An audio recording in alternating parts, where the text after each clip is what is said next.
Coucou tout le monde, bienvenue dans une nouvelle interview des créatives. Et aujourd'hui, c'est Tania qui est venue nous parler d'elle, de son activité et de ce qu'elle propose dans la box des créatives. Bonjour Tania, bienvenue. Salut Christa, merci. Alors Tania, pour commencer, est-ce que tu peux nous parler un peu de toi, de ton activité? Qui es-tu en tant qu'entrepreneur, que professionnel? Qu'est-ce que tu fais? Alors, je suis Tania. J'ai la chance de faire de ma passion mon métier depuis maintenant quelques années. Donc, je suis graphiste. J'ai fondé l'agence de graphisme Comet Design. Donc, j'aide les entrepreneurs et les particuliers dans la création de leur identité visuelle et de tous les supports de communication qui tournent autour de ça. Donc, ça peut être du domaine du print, donc la création de flyers, d'affiches, ou dans le domaine du digital. C'est un domaine qui prend aussi beaucoup d'ampleur en ce moment. Donc, la création de feeds Instagram ou de sites internet. Et j'ai une approche plutôt minimaliste et douce et j'adore donner vie à vos idées. Et à côté de ça, j'ai une boutique en ligne avec du matériel de papeterie où je conçois des illustrations qui se transforment en cartes pour toutes les occasions, en tote bag, en carnet. J'aime concevoir des produits qui racontent une histoire et qui transmettent de l'émotion. Hmm. Oui, il y aura aussi sous cette vidéo les liens vers justement ton site internet, ta boutique, pour que les gens puissent un peu découvrir aussi ton univers à toi, avec ce côté, comme tu le décris, plutôt minimaliste. Alors, qu'est-ce que toi, tu proposes dans la box des créatifs? Qu'est-ce que tu as choisi d'y mettre? Alors, dans la fabuleuse box des créatives, vous allez retrouver deux sortes de cartes. Une carte qui est un peu plus rigolote et une carte pour les anniversaires, avec à chaque fois un petit objet en crochet fait main.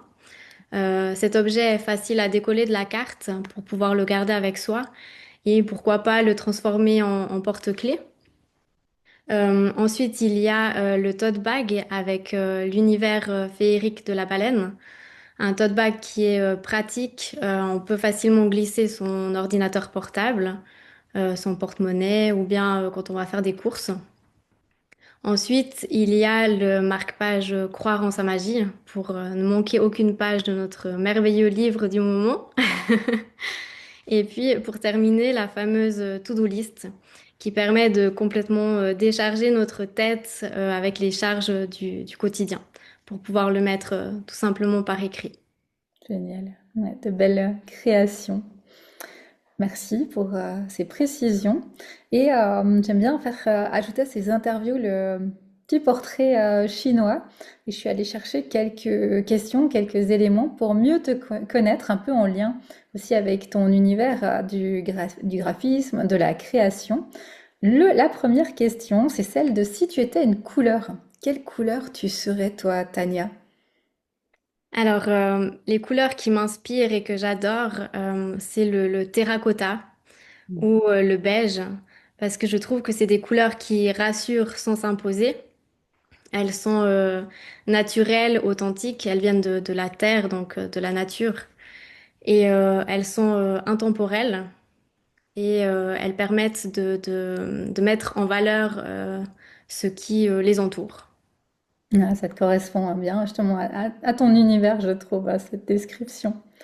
Et si tu étais un objet de papeterie, lequel tu choisirais? Alors, sans hésiter, un carnet avec une couverture bien épaisse, avec un papier texturé, avec une belle dorure à chaud qui brille, qui pétille. Le genre de carnet qu'on aimerait garder avec soi tout le temps et qui permet, qui laisse aussi la place pour accueillir toutes les émotions ou tous les magnifiques projets qui sont encore en construction. Excellent. Et ça m'amène à ma prochaine question, mais justement, si tu étais un carnet, qu'est-ce qui contiendrait ce carnet? Alors, il contiendrait des mots, des motifs, beaucoup de couleurs, mais aussi des pages complètement imparfaites, des mots griffonnés, des mots tracés, des pages déchirées, pour laisser place à la personne qui l'utilise à être pleinement soi-même, sans avoir peur du jugement et pouvoir juste décharger tout ce qui vient sur papier. Excellent. Et si tu étais une activité, laquelle tu choisirais d'être? Je serais la danse, parce que pour moi, c'est un moyen d'expression. C'est là où je vais chercher, où je trouve l'inspiration. Donc ça commence à travers le mouvement et ça se transforme petit à petit en émotion. Et ensuite, j'ai des flashs au niveau image ou visuel et ça se transmet sur papier ou sur ordinateur. Ah, magnifique. Et dernière question, si tu étais un moment de la journée, lequel tu serais? Alors, je serais le moment juste avant le coucher du soleil. Je trouve que au niveau de luminosité, c'est magnifique. Ça a un contraste de couleurs incroyable. Ça a un côté très apaisant et de mon point de vue, ça donne l'impression que tout est possible. Et c'est propice aussi à la réflexion et à la créativité, la fin de journée pour moi. Merci. Merci d'être venu partager avec nous un peu de toi, un peu de ton univers, de ton énergie. Et je trouve que ces partages que tu nous as fait aujourd'hui sur le portrait illustrent bien des facettes de ton univers et de ton énergie. Et moi, j'invite toutes les personnes qui veulent découvrir ton univers et découvrir l'univers des créatives, la box des créatives, à aller voir dans les liens sous la vidéo. Elles vont pouvoir aller découvrir ce que toi tu as mis dans cette box et dont tu nous as parlé aujourd'hui, mais également toutes les autres créatives et tout ce qu'elles ont mis. Donc une box qui est conçue à 100% en Valais par des créatrices valaisannes avec vraiment tout un univers très diversifié. Merci Tania, belle Merci à soirée. toi. À bientôt, merci.